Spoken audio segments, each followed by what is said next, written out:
F'sena waħda biss, 36 għaqda filantropika ibbenefikaw minn 799,000 euro f'donazzjonijiet minn persuni li daħlu fil-programm ta' ċittadinanza b'investiment.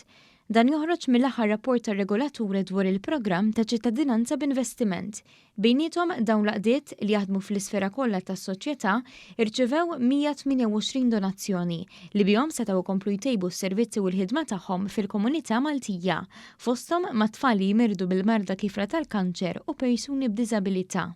Putinu Cares u l-Fondazzjoni Malta Community Chest Fund kienu l-aktar żewġ entitajiet li nataw donazzjonijiet fl-aħħar sena u ma nataw bejniethom 58 donazzjoni. Mir-rapport joħroġ li minkejja li l-att ta' donazzjonijiet naqsu b'10 meta mqabbel mal-perjodu ta' qabel, l-ammont totali f'donazzjonijiet żdied b'37,600 euro.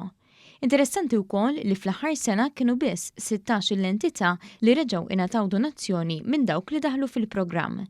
Entitajiet oħra li benefikaw minn dawn id-donazzjonijiet kienu Caritas Malta li taħdem ma' persuni li huma mirkuba mill-vizzju ta' droga, Dar Merħba Bik li tilqa' fih dan nisa li ġarbu vjolenza domestika, Hospice Malta li taħdem ma' persuni morda bil-marda tal-kanċer u l-Assoċjazzjoni Maltija ta' Down Syndrome u Dar tal-Providenza.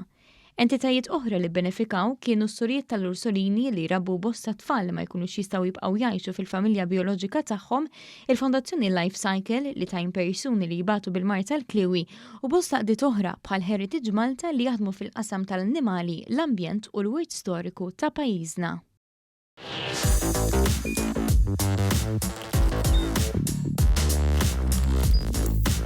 Idħol fuq one.com.mt u hemmhekk tista' tara l-programmi kollha li jxandru fuq One permezz ta' One Play.